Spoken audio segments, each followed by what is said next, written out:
చాలామంది వివిధ రంగాల నుంచి ప్రముఖులైనటువంటి పెద్దలందరూ వచ్చారు. అదేవిధంగా మీడియా ఫ్రెండ్స్ అందరికీ హృదయపూర్వకమైనటువంటి స్వాగతం పలుకుతా ఉన్నాను. ఈరోజు G20కి సంబంధించి ఎవరితోనైనా క్లారిటీతో మనం అండర్స్టాండింగ్ కావాలి అంటే అది సరిగ్గా మరి శ్రీ సుబ్రహ్మణ్యం జయశంకర్ గారితో మనకు అర్థమవుతుంది. చాలామంది దేశంలో కొంతమంది దేశం గురించి, సమాజం గురించి, ఫారెన్ పాలసీ గురించి, టూరిజం గురించి, ఇండియా కల్చర్ గురించి తెలియనటువంటి వాళ్ళు చాలామంది G20 ఏముంది, ఇంత పెద్ద ఎత్తున చేయాలా అనేటువంటి మరి అర్థం కాకుండా మాట్లాడుతున్నారో, అర్థమై కూడా అర్థం తెలవనట్టు మాట్లాడుతున్నారో తెలియదు. కానీ మనలాంటి కంట్రీకి, ఈరోజు డెవలపింగ్ కంట్రీకి ఇలాంటి సమావేశాలు ఎంతో ముఖ్యమైనటువంటి విషయాన్ని మనకు ఈరోజు జయశంకర్ గారి సందేశం ద్వారా మనం వినబోతా ఉన్నాం. మీకు అందరికీ తెలుసు, నరేంద్ర మోడీ గారు ప్రధానమంత్రి అయిన తర్వాత ఒక రంగం కాదు, ఏ రంగానికి ఆ రంగానికి మీరు విశ్లేషణ చేసి చూస్తే అది ఆర్థిక పరిస్థితి కావచ్చు, ఫారెన్ పాలసీ కావచ్చు, ల్యాండ్ ఆర్డర్ కావచ్చు, అగ్రికల్చర్ సెక్టార్ కావచ్చు, ఇన్ఫ్రాస్ట్రక్చర్ కావచ్చు, కనెక్టివిటీ కావచ్చు, ఏ కోణాన్ని తీసుకున్నా మీరు అన్ని రంగాలలో కూడా ఈరోజు నరేంద్ర మోడీ గారి మార్కు దేశానికి సంబంధించినటువంటి ఒక మరి అస్తిత్వం మనకు అందులో కనిపిస్తుంది. నేషనల్ హైవేస్ ఆ రోజు అటల్ బిహారీ వాజ్పేయి గారు ప్రారంభిస్తే 70,000 కోట్లతో ఏ రకంగా వాజ్పేయి గారు ఎక్కడి నుంచి డబ్బు తెస్తారన్నారు. మళ్ళీ 10 years మధ్యలో ఆగిపోయింది అనుకోండి. మళ్ళీ ఈరోజు నేషనల్ హైవేస్, నేను 1993లో అమెరికా పోయినప్పుడు ఇలాంటి రోడ్లు మా దేశంలో వస్తాయా అనుకున్నాను. ఎప్పుడు వస్తాయి అనుకున్నామని. ఈరోజు నేను నార్త్ ఈస్ట్ నుంచి మినిస్టర్గా ఉన్నాను. North east every state capital we connected with the national highways. Northeast to every state capital we are going to connect with the railway connectivity. ఒకటి కాదు, రెండు కాదు, ఈ రకంగా దేశంలో ఈరోజు మనం హైదరాబాద్ నుంచి మీరు నాగపూర్కి వెళ్ళాలన్నా, హైదరాబాద్ నుంచి బాంబే రోడ్కి వెళ్ళాలన్నా, హైదరాబాద్ నుంచి మన కర్నూలు రోడ్కి వెళ్ళాలన్నా, హైదరాబాద్ నుంచి విజయవాడ రోడ్కి వెళ్ళాలన్నా, మీరు ఏ రోడ్డు తీసుకున్నా అద్భుతమైనటువంటి నేషనల్ హైవేస్ దేశంలో అన్ని ప్రాంతాలలో, గ్రీన్ఫీల్డ్ హైవేస్, ఎక్స్ప్రెస్ హైవేస్. ఒక ఉదాహరణ మాత్రమే చెప్పాను. మీరు ఈ రకంగా 5G, ఈరోజు 5G చూస్తే ప్రపంచంలో అత్యధికమైనటువంటి తక్కువ కాస్ట్తో అందుబాటులో ఉన్నటువంటి 5G ఎక్కడుందంటే అది ఇండియాలో ఉంది. డెవలప్డ్ కంట్రీస్ మేము చాలా అభివృద్ధి చెందినటువంటి దేశాల కంటే చాలా తక్కువ రేటులో ఈరోజు 5G మన దేశంలో అందుబాటులో ఉంది. అత్యధికమైనటువంటి సెల్ ఫోన్లు వాడుతున్నటువంటి దేశం ఏదంటే ఈరోజు ఇండియా, చైనా తర్వాత మనం చూస్తాం. ఈ రకంగా ఒక రంగం కాదు, ఈరోజు ఫారెన్ పాలసీ, అద్భుతమైనటువంటి ఫారెన్ పాలసీ, దానికి జయశంకర్ గారి నేతృత్వంలో ఏ రకంగా మనము నరేంద్ర మోడీ గారి యొక్క మార్గదర్శనంలో ఏ రకంగా పనిచేసామో మనకు తెలుసు. ఒక్క ఉదాహరణ చెప్పి నేను ముగిస్తాను. ఉక్రెయిన్, నాకు తెలిసినంత వరకు యుద్ధాలు హోరాహోరీ పోరాటం జరుగుతున్నప్పుడు 2 దేశాలను కూడా ఆ రోజు శ్రీకృష్ణుడు ఆపాడు అప్పుడు. కానీ ఈరోజు 2 దేశాలను కూడా మరి అస్తిత్వం మనకు అసలు ట్యాంక్స్, టోటల్గా AK-47లు, బాంబులు అన్నీ ఆపేసి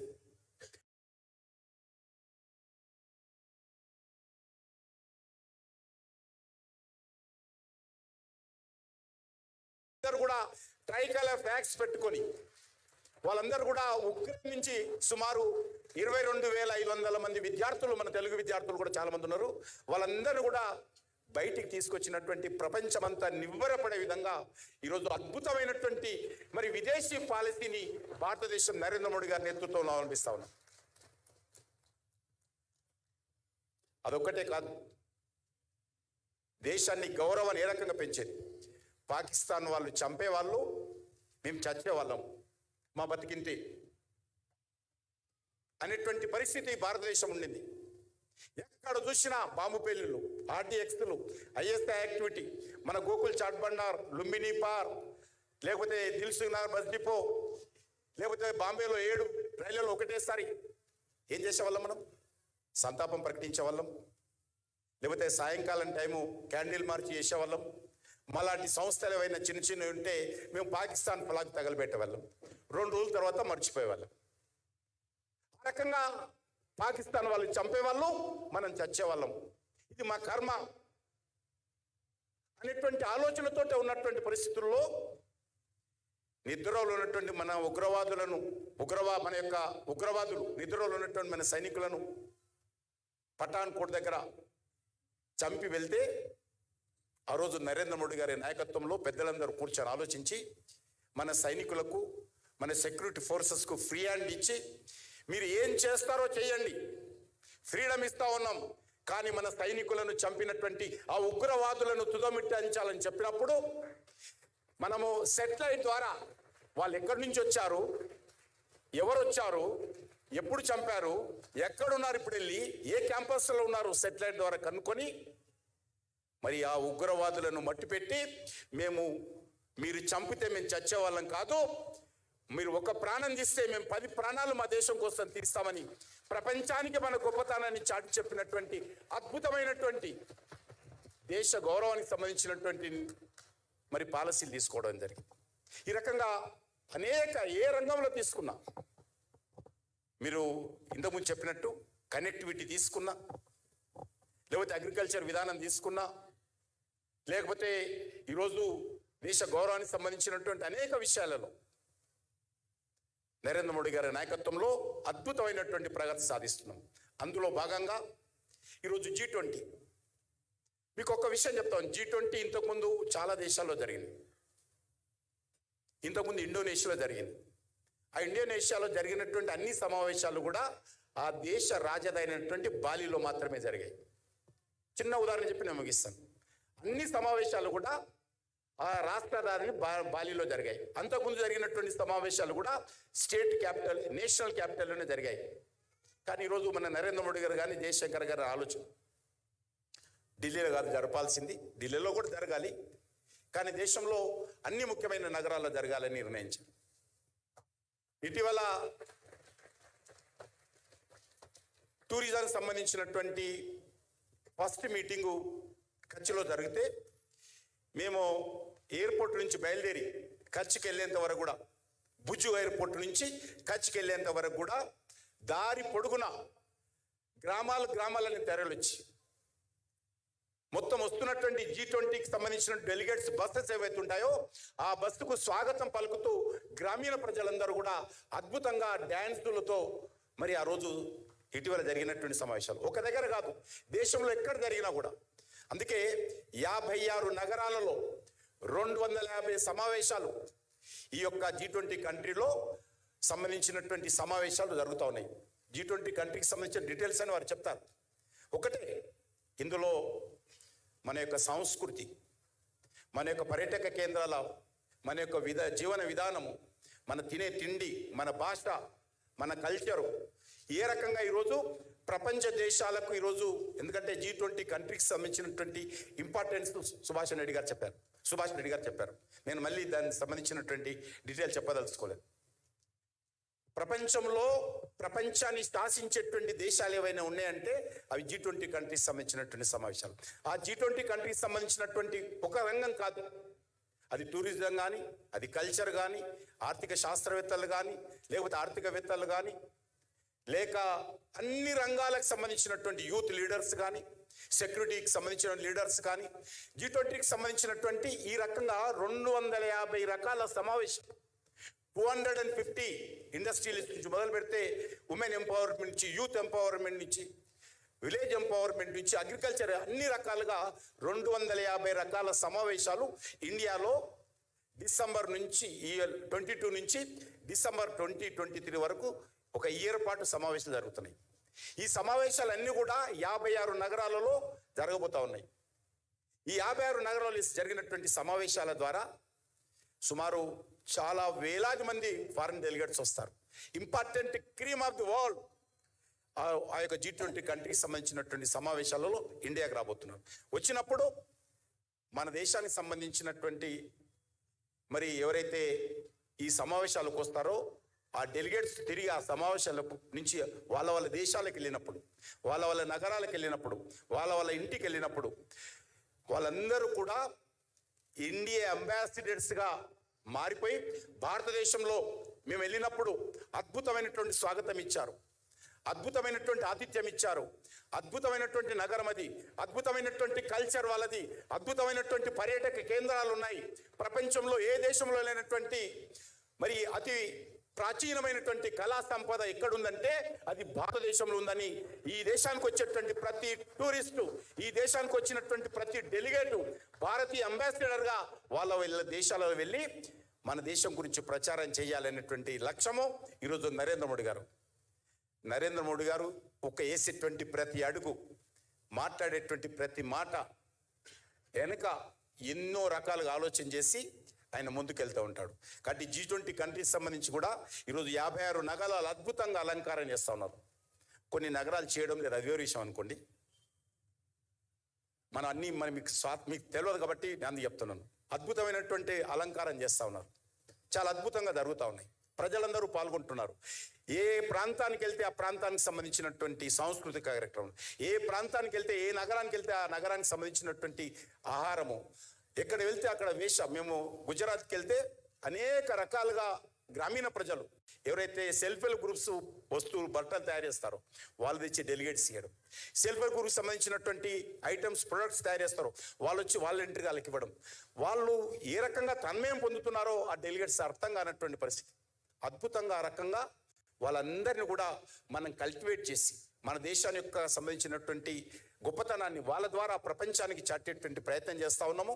ఇది రానున్న రోజుల్లో భారతదేశానికి నాకు తెలిసినంత వరకు 1 సంవత్సరం పాటు ఫారెన్ డెలిగేట్స్తో సమావేశాలు జరగడము ప్రపంచంలో మరి భారతదేశానికి వస్తున్నటువంటి గొప్ప ఘన విజయం అని చెప్పి ఈ సందర్భంగా భావిస్తూ నేను సెలవు తీసుకుంటున్నాను. జై హింద్.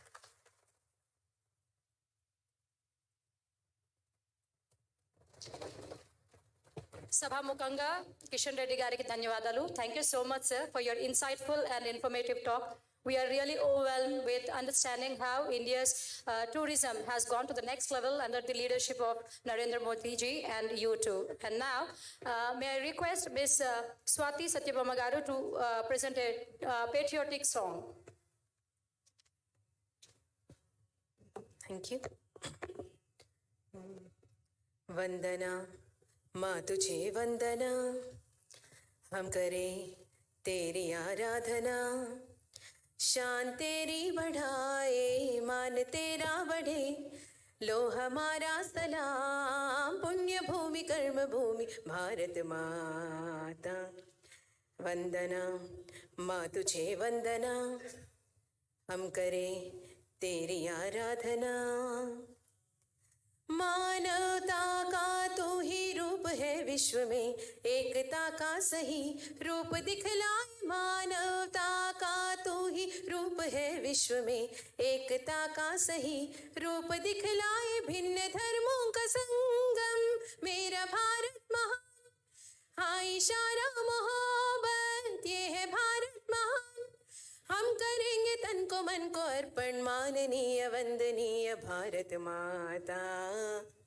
वंदनम जननी कभिवंदनम, पलकुदाम धरणि जनुलंदरम, प्रणव मंत्रानिके प्राणमी भारतम, जगति सर्वानिके वेदनाद जीवधार चिलिकिन Desam. Thank you. Thank you.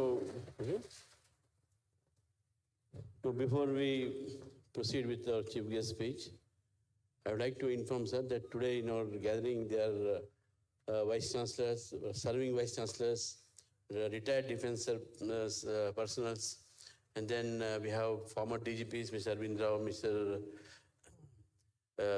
Jaishankar ji, and so many other. I mean, Hanuman Chaudhary ji, our senior most member of the Pragya Bharati is also here. And then we have Vice Chancellor, Mr. Suresh here, Tirupati Rao. the students, there are many bureaucrats, chartered accountants, lawyers and all. So they have come to hear you, sir, on this subject. I thank one and all for having come here for this event. And I would like to acknowledge the cooperation of iFocus, Navasdev Sharma, whose cooperation was there for giving us the logistic support for this program. Now I request Vyoma to kindly introduce the chief guest. And now I would like to introduce the man of the moment, the keynote speaker for today's program, none other than Dr. S. Jaishankar Garu, External Affairs Ministers, India. And now, before I proceed and formally introduce, I think I would use two adjectives that are absolutely apt, and sir is an epitome of that would be diplomacy and assertive in putting India's voice across in any of the meetings that he had been any time. I'm sure he definitely needs no introduction because we had heard him several times, but yet let me take this privilege, honor to really introduce this esteemed keynote speaker for today, Dr. S. Jaishankar Garu. Dr. S. Jaishankar Garu is India's External Affairs Minister since May 30, 2019. He is a member of the Upper House, Rajya Sabha of India's Parliament from the state of Gujarat. He was Foreign Secretary from 2015 up till 18, Ambassador to United States 2013 up till 15, China 2009 up till 2013, Singapore 2007 up till 2009, and Czech Republic 2000 to 2004. Sir has also served in other diplomatic assignments in embassies in Moscow, Colombo, Budapest, and Tokyo, as well as in the Ministry of External Affairs and the President's Secretariat. He was also the President, Global Corporate Affairs at Tata Sons Private Limited from May 2018. Dr. S. Jaishankar Garu is a graduate of St. Stephen's College at the University of Delhi.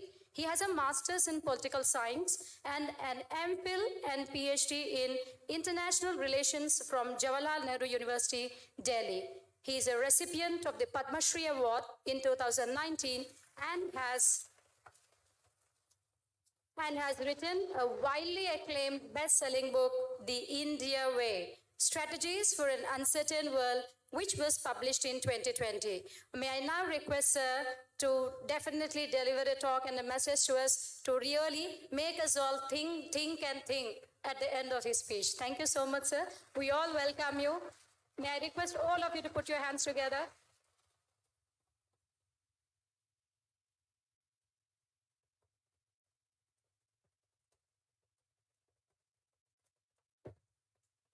Thank you.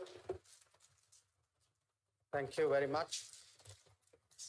My ministerial colleague, Sri Kishan Reddy ji, Justice Subhash Reddy ji, Sri N. Ramachandra Rao ji, friends of the media, all the distinguished personalities gathered here. I'm really extremely happy today that I have the opportunity to come here, meet all of you, talk about something which is very important, which is very topical, and which Hyderabad has a very deep connection because I think 6 G20 events will be held here during the course of the year. Now, before I come to G20, I'm also very happy to be associated with the release of this book. And there's a reason. Actually, there are many reasons. One, I have a chapter. So that's a very good reason. I recommend you read it. But I must say there are some better chapters in the book. You know, when this book came out, and I'm really very happy that you have taken the initiative to bring out a Telugu translation. Many of us have traveled around India, spoken about our Prime Minister using this book. And I hope when you all read it, I recommend 2 chapters other than my own. One is actually a very interesting piece written by our Home Minister, Amit Bhai Shah, which actually brings out Prime Minister Modi's political acumen, his thinking, his strategic vision. It's a very, very interesting chapter. As someone who spent a long period, along with him in politics. In fact, I think we are, the only two politicians who have written in this book. The other chapter, and I recommend it particularly for the younger people in the audience, please read the chapter of P.V. Sindhu. Read the chapter of P.V. Sindhu because it gives a young person's perspective of our Prime Minister. That what is it in him which appeals to the youth of this country. So I thought before I come to the subject, let me address this issue. Now, about the G20. The importance of the G20, I think both Justice Reddy and Kishan Reddy ji mentioned. Today, these 20 countries account for 85% of the GDP of the world, 65% of the population of the world, 75% of the trade of the world.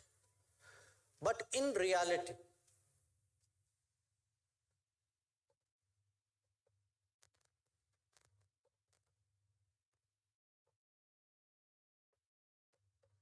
premier forum to set the directions in which the world should go. Because the remit, the responsibility, the job of the G20 is actually to look at the challenges to economic development, to growth, to find solutions, to look at new areas which are coming up, which are challenges to the world, to find solutions for them. And these, the regular meeting, because the G20 meets every year, this regular meeting actually for the last, from 2008, because it became at the level of Prime Minister President then, this has been an increasingly important forum.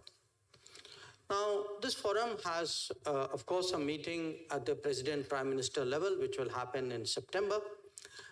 There are 15 ministerial tracks. The foreign ministers is one, finance ministers is very important. There are many other tracks. And again, just as an example, yesterday in Bengaluru, the finance ministers and the central bank governors track met. And the focus of the discussion was on cryptocurrency, was on debt, how to deal with debt, because increasingly countries today, for reasons which I will explain, are going into debt, and how to reform multilateral development institutions and banks. So I mention this because it shows to you how relevant it is, how important it is, how topical it is, that the new issues which are coming up, but the old problems which also have to be addressed, all these today are being dealt with by the G20. Now, we took over the presidency of the G20 on 1st December last year. And I would say this, it's a particularly important moment to take over the presidency. It's a particularly responsible moment. Why? Because the world today needs direction, world needs leadership, world needs a strategy, a collective strategy, as never before. And there are very, very good reasons for that. The global situation, as we take up the G20, is today perhaps more concerning than it has been for a very, very long time. There are 4 big issues in the world. One, all of us are familiar with the impact of the COVID pandemic. Now, we all know the COVID pandemic as something which came from some other country. It has affected all of us. I think there is nobody in the room who would not have directly experienced, or family member or friends. Many of us have suffered losses. But please think about the impact of the COVID on the global economy. What happened with COVID was, the entire world discovered that we are all depending on one country, one region to supply many of the essential goods for the world. That in the name of globalization, we actually created a very over-centralized economic system. And this has, when it breaks down, has created very, very serious problems. So the world today is looking for, it's like in business. Nobody in business, even if you're a small business, nobody depends on a single supplier, because God forbid something happens. But what happened to the world? The world actually, somewhere in all the propaganda and the myth and the delusion and the attractiveness of globalization, everybody went in one direction. And what has today happened is there is a search across the world for more suppliers, for reliable suppliers, for multiple suppliers. And this is today a very big issue which is affecting the global economy.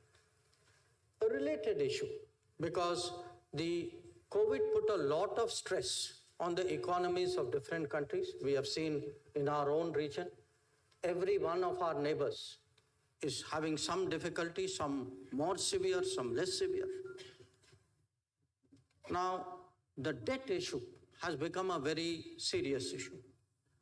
That there are today more than 75 countries in the world who are having serious problems meeting their debt obligations. But you can't solve the debt issue if you do not reform the financial system. So that goes to the next area. And in all of this, what is security? We think in terms of when we say security, we say, okay, economic security is important. But economic security is not only the state of the finances. When COVID happened, and we discovered that, in fact, a lot of things we had to import from abroad. There was a period when even masks, when PPEs, when ventilators, when intermediates and basics for base materials for even pharmaceuticals, all these were coming from abroad. Today, I think the world has learned a lesson that security means not only physical security, not only economic security, it also means health security, it means food security. So we today have to find a way of de-risking the global economy. The way we would de-risk a sector, the way we would de-risk a business. And that is a very major debate and I would say a very major concern of what the G20 would be looking at. The second concern is, of course, the Ukraine conflict. The Ukraine conflict is already something which is hugely damaging, because in this era, the destruction, the casualties, all of you have seen pictures of it. But again, look at the bigger consequences of the Ukraine conflict. As a result, oil prices have doubled, food prices have gone up, fertilizer has become not only more expensive, but sometimes even difficult for many countries to get. At least in our country, Modi government has ensured fertilizer prices have not gone up. Modi government has tried to cushion the consumer as much as possible, even from petrol price increases. And we have tried to see how to keep inflation down. But the reality is many other countries, many other governments are not able to do this. So if you go around the world and ask people, what is your big concern today? Why are you worried about Ukraine? They will say, yes, we are against the war. But they will also say, we have issues with food, we have issues with fertilizer, we have issues with fuel. Their costs, and this is also something the G20 has to look at. A third issue, of course, predates this. These are the big global issues of our times. Climate change. For many years, we keep hearing that we must do more on climate. We agree, we must all do more. Who does not in this room agree we should not do more? but we can only do more if there is more resources, if there is more finance. So a big issue today is how do you get serious green finance in order to increase the ambition to tackle the climate challenge. I referred to health. Again, we have come through this pandemic, okay?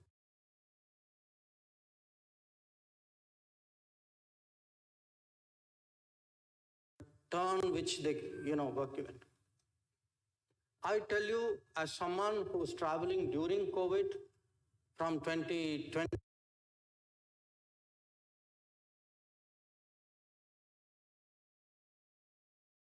did not see vaccines, saw limited vaccines, saw late vaccines, did not have the ability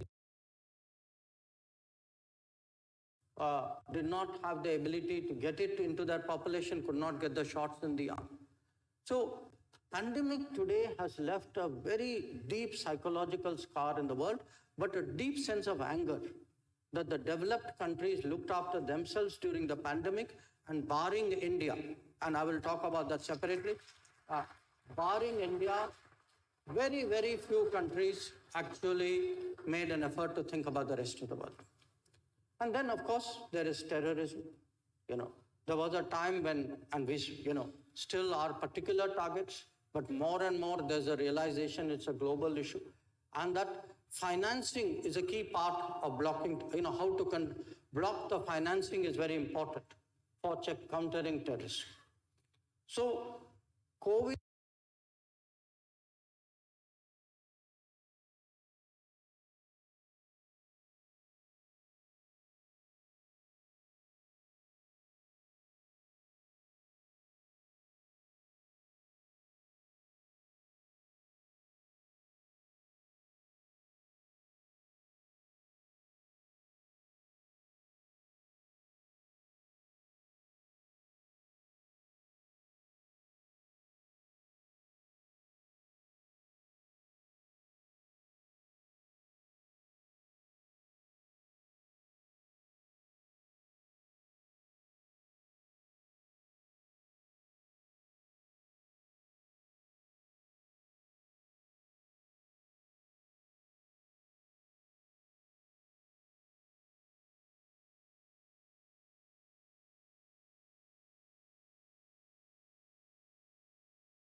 this is one part of it.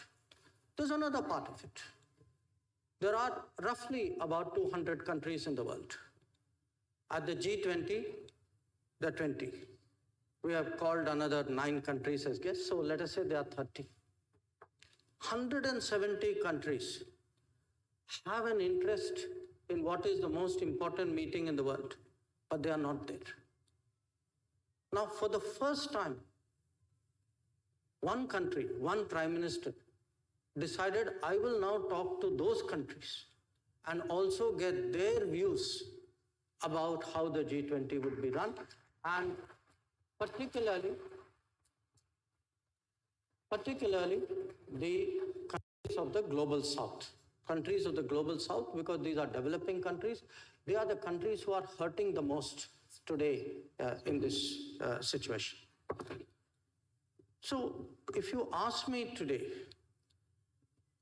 tell me very in simple language, what is the G20 about? What will happen when G20 takes place? I would say 2 things will happen. G20 is getting India world ready for the world. G20 is about getting the world ready for India. This is really what it is about. Now, you can ask me, why should the world be ready? Why should India be ready for the world? You know, we have existed for thousands of years. So has the world. We have to be ready for the world because there are a lot of possibilities there which will make a huge difference for our future. If we understand it, if we in a way utilize it, if we partner with it. And let me give you, to my mind, and I've really spent a lot of time thinking about it, 5 big reasons. 5 reasons why India should actually prepare to be more active in the world. The first is a very obvious one. The more we partner with the world, the faster we can actually accelerate our development. Now, normally you've heard this from many people, our FDI has increased so much. This is only one small element of what a partnership with the world is about. Because a partnership with the world is about capital, it is about technology, you get best practices, you get markets for our products, our services, our exports, and we need resources. Because remember, today, we are the 5th largest economy in the world, and we need actually more. We are also importing more and more resources. Now, in a way, it is very obvious to say this in Hyderabad, because you look at what has happened in your own immediate, in the city and in the region, that how much more global you have become, how you have used technology, how actually from, your own state, your own region, your own city, how much more you are dealing with the rest of the world.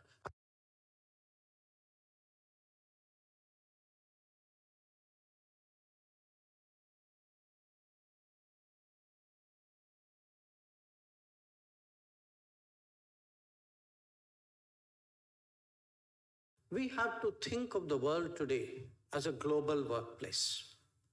That Indian talent, Indian skill, Indian capabilities, these do not have to stay anymore within India. They actually can go out in big numbers. There is a huge demand in the world. If you look today, there are developed countries where there is a demand, but there's no demographics. The young people are not there. The talent is not there. The skills are not there, not in those numbers. So when we actually interact with the world, especially in the last few years, we have seen this demand today for Indian talent and Indian skill.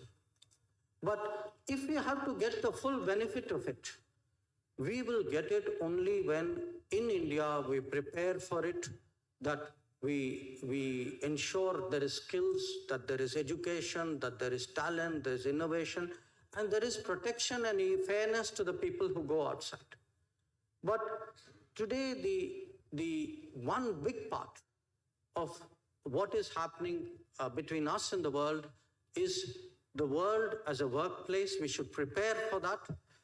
And you can prepare for it, for the professionals, for the tech people, really by reaching agreements. And we have done. If you look, since Prime Minister Modi has come, we've done agreements with Germany, with Austria, with France, with Portugal, with UK, with Denmark. So there are a number of countries, with Japan.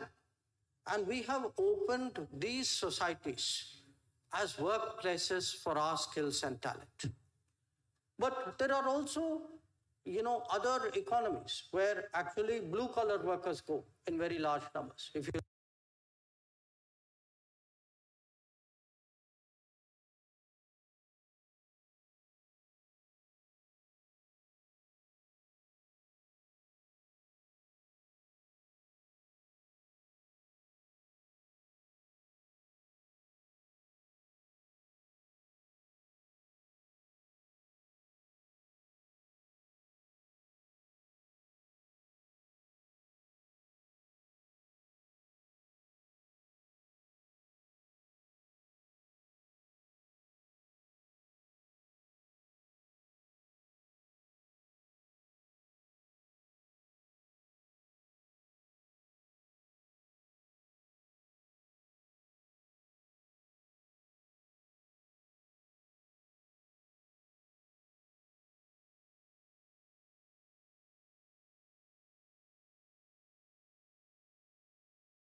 if our troops are on the border, if somebody said it's, Balakot, if our Air Force has taken action in Balakot, and you start questioning that, if you have troops on the border, and the focus should be on how do I improve their infrastructure?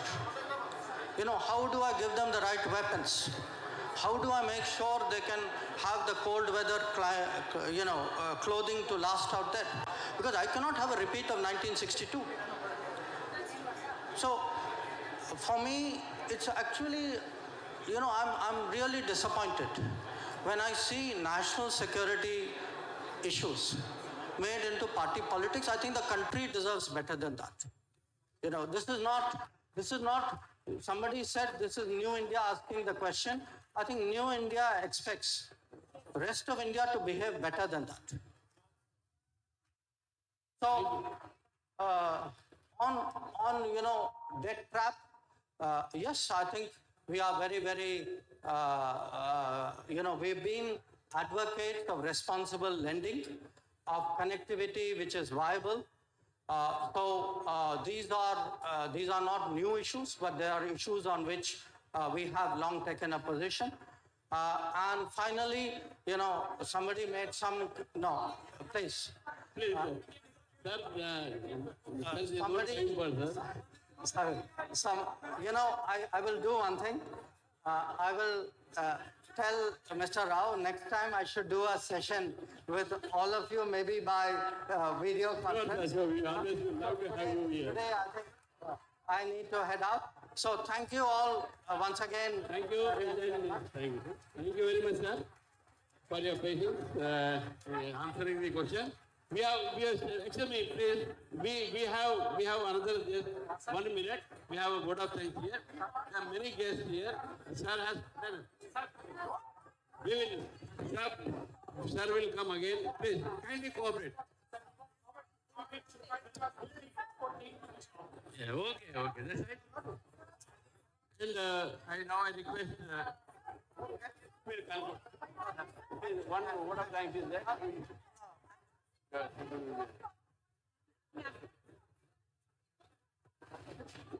I thank you very much. Now I request Mr. Veerababu to kindly propose vote of thanks. Professor Veerababu to kindly.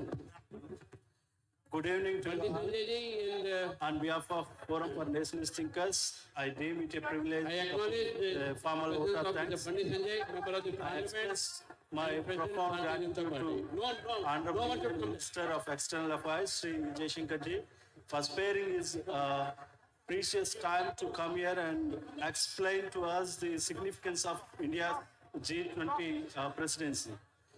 I request all the Insightful delegates kindly. presentation, in fact, provided such clarity that even die-hard critics of Modi have no choice but to concede the efficacy of Modi's